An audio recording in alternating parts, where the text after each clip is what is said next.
brought to you by Kelly Dando Consulting. Here we share practical advice, smart strategies, and proven tips for leading boards, managing associations, and growing stronger organizations.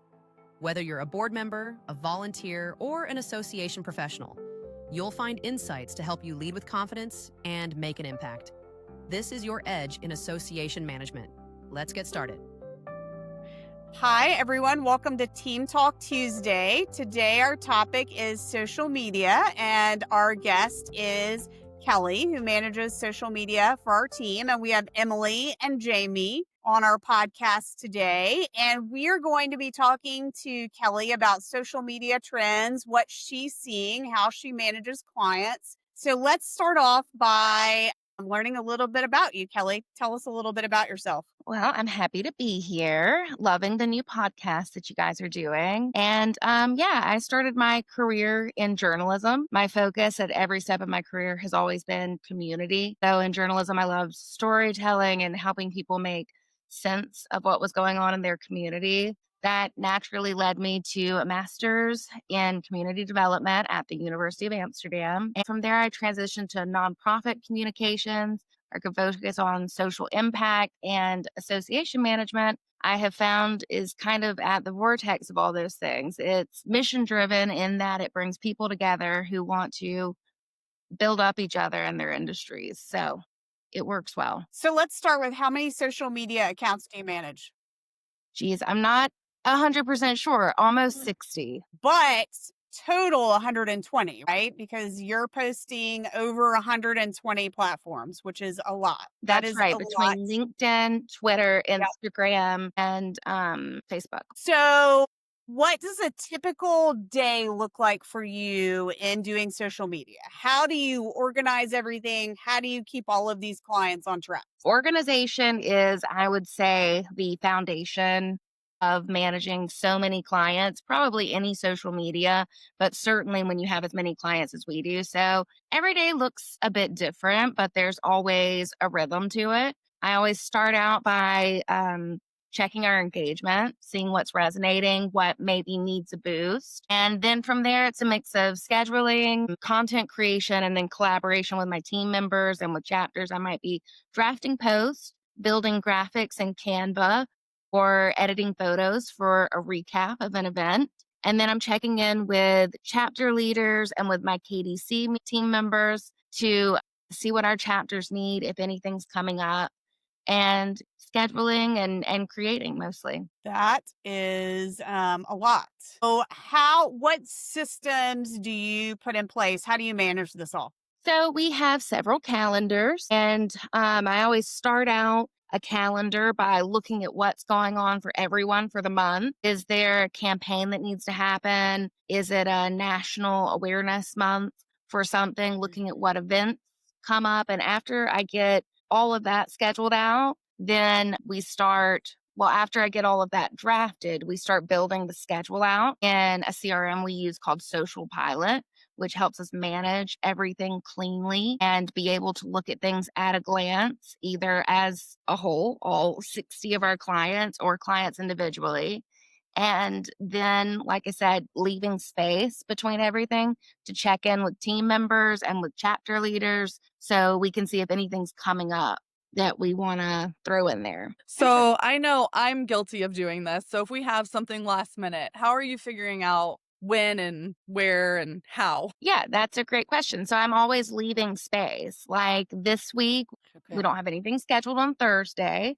So if anything comes up during the week, that's when we're going to put it. And that's why Social Pilot is a big help to us, because like I say, you can look at everything at a glance. And most of our chapters are not going to have posts out daily. So you're always going to leave space for something that comes up. Do you think when we do the fun posts like hashtag Tuesday Talks, or when we do other, fun Fridays, do you think that those benefit clients, or is that just fluff? What are your thoughts on that? No, I don't think we would post anything that doesn't benefit clients. I mean, my thought is that our association's goal is to serve clients, and therefore that's my goal too.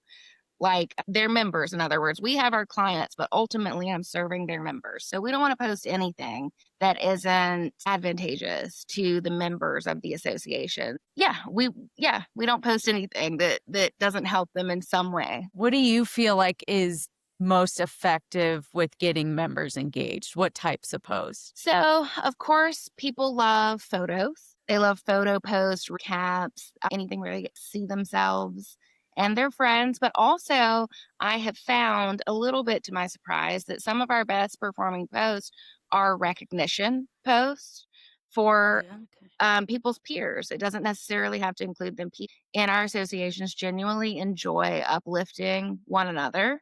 And so, recognition of achievements or progress like CCIFP certification, volunteer post, anything that recognizes someone's efforts, even a thank you post for something. Those tend to do really well, get a lot of clicks and engagement. So, I think people just want to see themselves in the story of their association.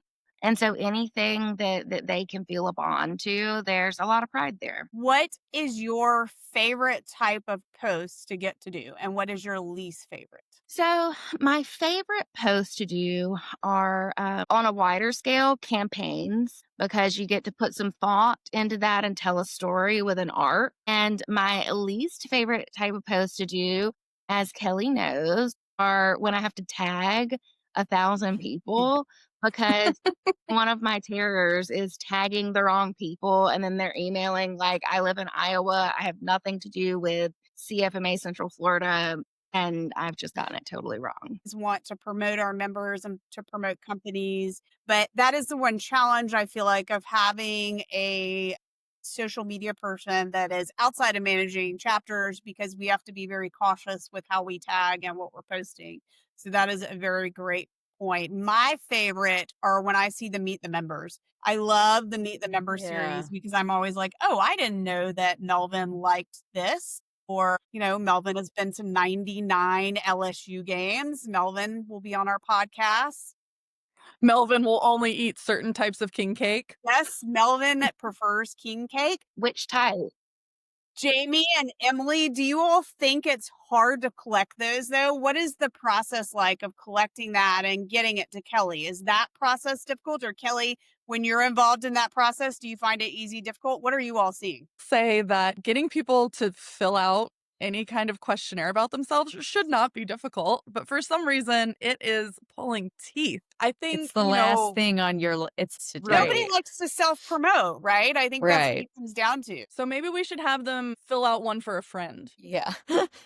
I'm working on one right now for Kelly, and it is difficult to get people It to is. sit down and do it. I have a chapter that I'm working with at least 80 members, and we've sent it out multiple times, and I've only gotten 2. Oh, But then they do I'm not always gonna get name so your much name, engagement. Yeah. but fill them out. I think that they're worried they'll be the only one to respond and seem self-promotional. I think that's probably a Possibly. concern, but with the 2 that we have, I'm not going to say, let's spotlight these 2 and then we'll just stop. I want to build a bank of it so we can keep it going for a little bit. So we'll keep trying, and hopefully we'll get more than 2. Well, and maybe it's a privacy concern too. I feel like these days people are becoming more and more private with what they put on, which makes our jobs a little bit challenging in terms of when we want to promote members and how we promote them. Because once you put it out there on the internet, right, it's out there, which actually brings us to a great topic of groups versus companies. Kelly, what is your preference when we set up social media? So let's say somebody without a single social media platform becomes a client. What would your advice be to them on how to start fresh and manage social media?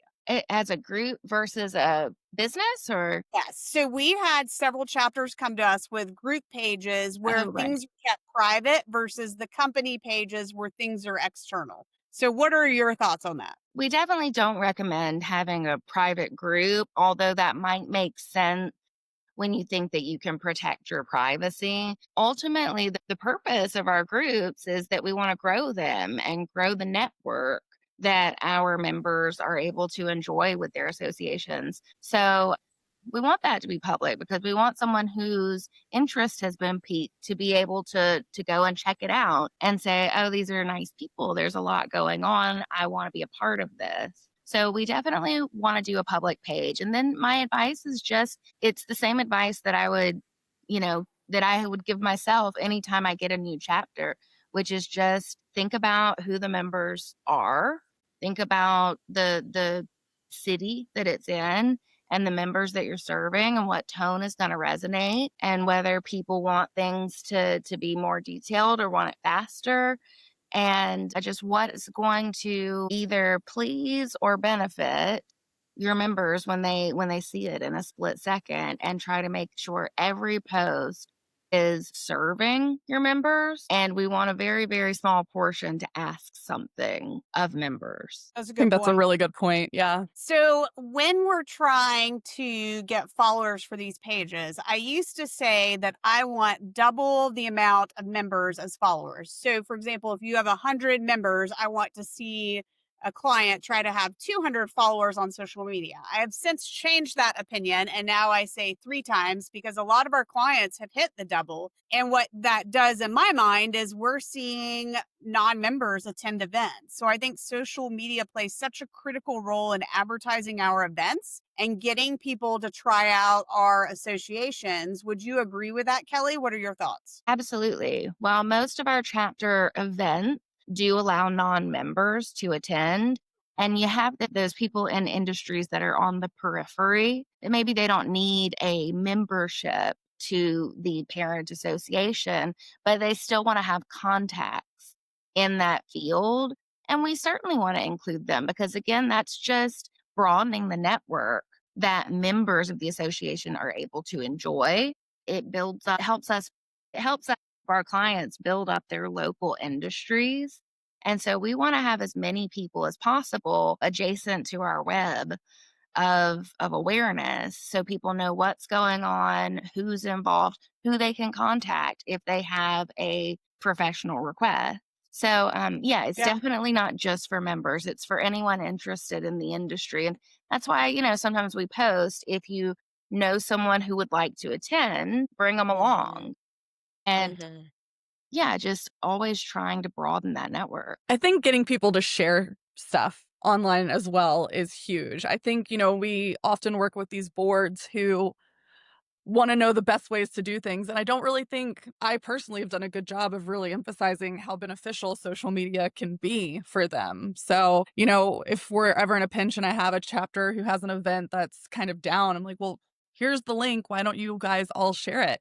Mhm. Here's the most recent post. Can you share that as well? And you really do see an increase when Yeah. members and the board get involved on that level. That's a great point. It really does make a difference when members are involved and we're getting engagement. And that is, I would say, the hardest part of social media is the engagement. We want people to comment, we want people to like, we want people to share. And that takes a full board to do Yes. that.